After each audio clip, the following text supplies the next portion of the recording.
Hello and welcome to game number 5 of the best of 5 series between Epex White and Averse. Right now we are in game number 5 of the entire series. We are going to be going against Call Shenanigans Monster after that ridiculous game surviving with 1% HP. And we're going to be going with the standard lineup, but we're going to be going over to Orbital Drill as we are pushing away across. So with me right now, as I'm sure you guys are well aware, I do have Tattletale with me.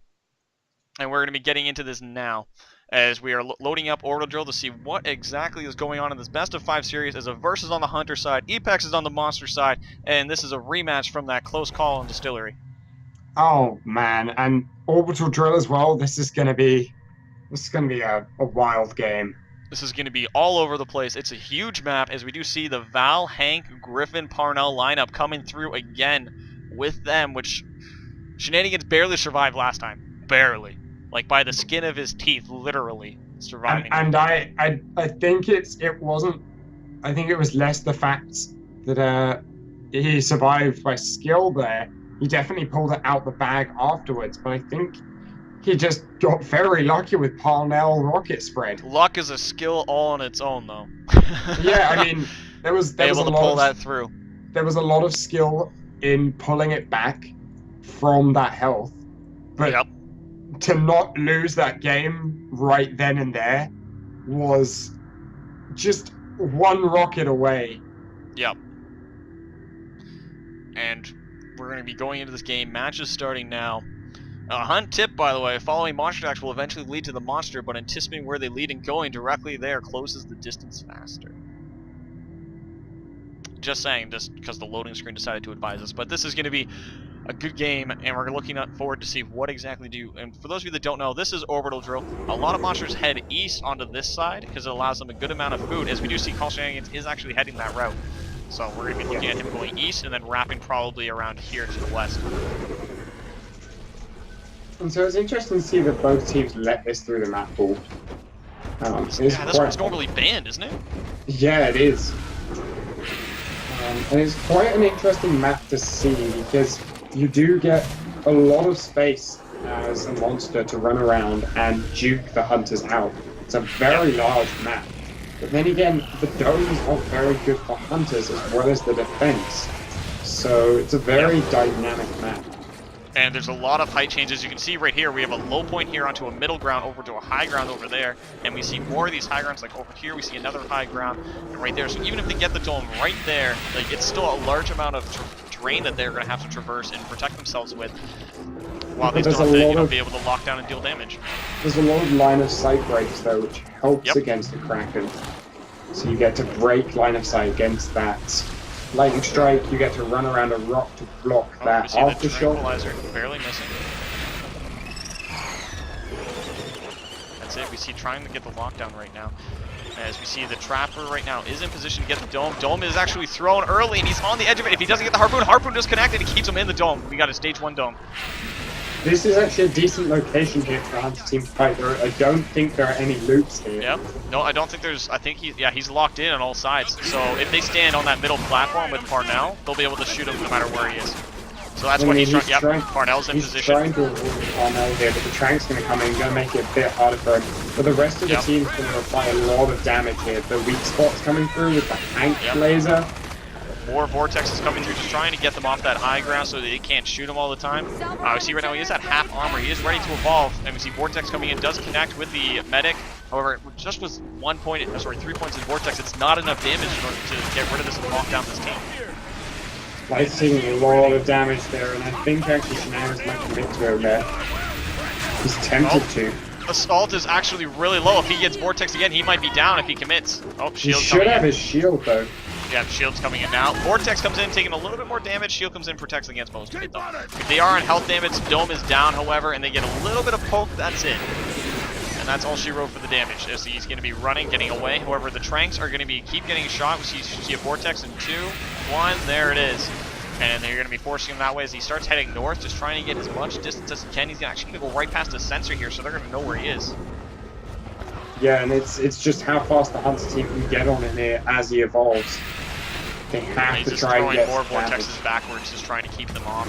Oh, and he does get slapped by a Mammoth Bird, so the Mammoth Bird is now the MVP of the game. Has done more health damage than the rest of the Hunter team at this point. So they right now want to the win Mammoth this Bird game, MVP.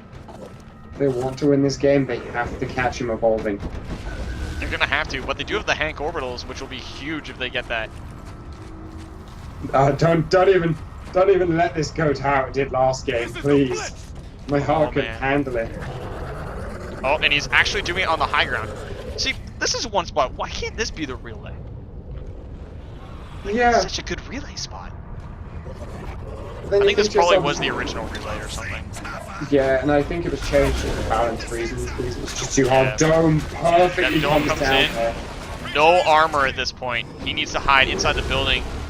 Somewhere. Oh, there's a Mammoth Bird inside! There's a Mammoth Bird inside!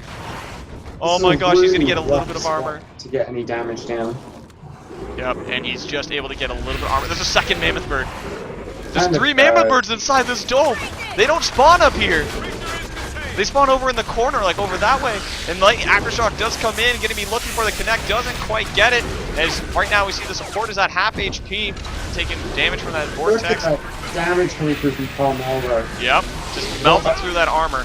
Aftershock gets pushed in, deals more damage to the support. Support right now at 20%, 10%, getting a heal burst, doesn't quite get up. Orbital strike comes in, doesn't connect, doesn't get a single hit. Building protects the Kraken.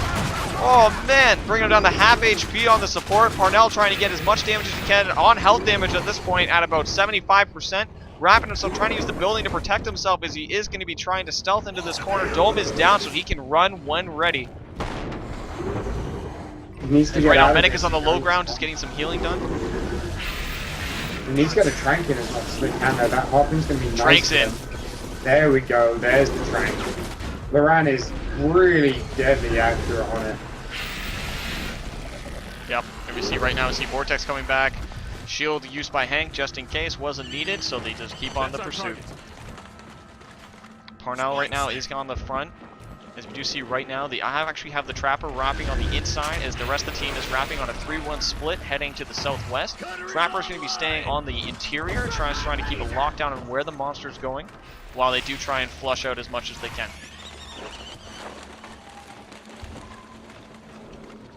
Monster right now is... Oh, Assault's actually getting punched by the Dick Beetle. Nope, doesn't get punched by the Dick Beetle. See, that was a Harpoon sound going in as he does get Harpoon. Breaks it instantly, though. More and more of them strengths. Getting slowed down. Aftershock comes in, does connect on 2 of them, dealing damage to the support. Support at half HP, getting slapped, getting stealth pouch, getting everything, but isn't quite enough to bring him down on the ground with that medic heal right on the ball. Heal burst comes in, bringing him back down the full. As the Aftershock coming in, does connect, brings him down to 25% HP. Shield comes out, protects the other person in the Aftershock, doesn't protect himself though. Orbital strike coming in, trying to get him down to 1% HP, getting melee struck, and down he goes onto the ground. We see more and more Aftershock coming in. Doesn't connect, and yep, doesn't connect with the Assault, dealing a little bit of damage. Assault is down to 2 down out of the 4. We see more and more damage, getting heals coming out, trying to keep him on the ground though. Medic trying to bring up the support by range. Support gets back up from range because the Medic. Aftershock coming in, does connect with the Trapper. Trapper down to 10% HP. Shield comes in, bringing it down, just trying to stop him from getting all that damage. More and more damage getting dealt out. Healing does come out, and the Trapper goes down. So that's 1 strike on Trapper, 1 strike on support, and 1 strike on the Assault, as they're all getting revived so they can continue the chase. They need to get the chase on as soon as they can though, because that is a lot of damage traded on Shenanigans there. And that is very much worth it for 1N to have spread around on the team like that. If they can keep the pressure up. He's not ready to evolve yet. He needs to still grab some food. He needs to get some food before he can hit that evolve. And if the Hunt team get to him fast enough here, they can actually catch him out on the stage 3 evolve. He has enough now for the evolve. Question is, where is the Hunter team? Monster doesn't know. He's going to be running. We do see a Tranquilizer getting connected, though, from the south point. As he's going to be trying to get himself north and get his distance. If they can keep those Tranks on, then they can keep on him fast enough. Yep. It also reveals his location, so they're going to be able to keep an eye on him when he keeps those Tranks in him, so they know exactly where he is at any point in time. As right now he is stealthing, just trying to find out where exactly they are. He doesn't know though.